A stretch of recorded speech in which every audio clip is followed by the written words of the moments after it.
Chapter 1. Before anything else, Nadia felt the chill.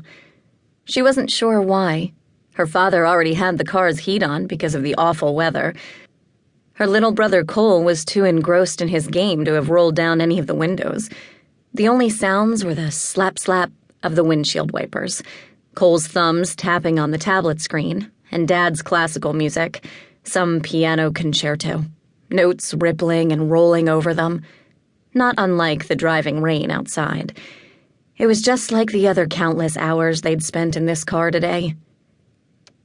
There was no reason for the trembling cold that snaked its way along Nadia's skin. No reason for her head to swim as all her senses heightened. No normal reason, anyway. Nadia straightened in her seat, in the back next to her brother. The passenger seat in the front was always left empty, as if Mom might suddenly return at the next rest stop. "Dad, where are we?" "Almost there." "You said that 3 states ago," Cole chimed in, never looking up from his game. "I mean it this time," Dad insisted. "We should get into town any minute now, so hang in there, guys." "I just mean, my head hurts." Honestly, explaining what was wrong was out of the question. Nadia already knew that the strange sensations washing over her weren't physical or emotional. They were signs of magic. Dad turned the piano music down to a soft wash. "You okay, sweetheart? There's painkillers in the first aid kit. We could pull over." "I'm fine," Nadia said. "If we're almost there, let's not stop now." Even as she spoke, though, she felt as if she made a mistake, as if she ought to have said, "Yes, pull over, let's get out of this car as soon as possible." Everything within her told her that they were traveling closer and closer to a source of magic, unlike any she had known before. But instinct alone told Nadia this magic was primal, powerful, potentially overwhelming. Her eyes flickered over to the empty seat next to her father. Mom would have known what to do. "Well, Mom's not here," Nadia told herself savagely. "She's still back in Chicago, probably off drinking cocktails with some guy she just met.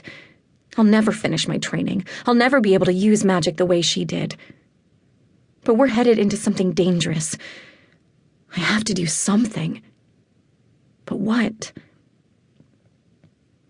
Nadia glanced sideways at Cole, who remained wrapped up in his game. Like her father, he was oblivious to the forces they were approaching. Like all males, they were magic blind.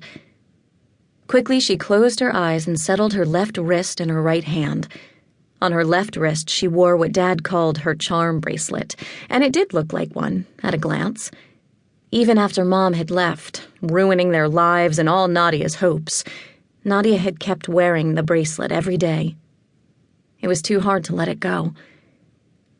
Her fingers found the small pendant of ivory, the material she needed to balance her spell. Silently, she went through the spell for illumination of magical shape. The ingredients came back to her faster than she would have thought. A winter sunrise, the pain of abandonment, the knowledge of love. She went deep within herself, calling up the ingredients, experiencing each more powerfully than real memory, as if she were living them again. The sun rising on a sharp, cold morning when the snow was high enough to sink into knee-deep, painting the sky a pale pink, while Nadia shivered on the balcony. Nadia standing dumbfounded in the door of her parents' bedroom, as Mom packed a suitcase and said, "Your father and I think we should live apart for a while."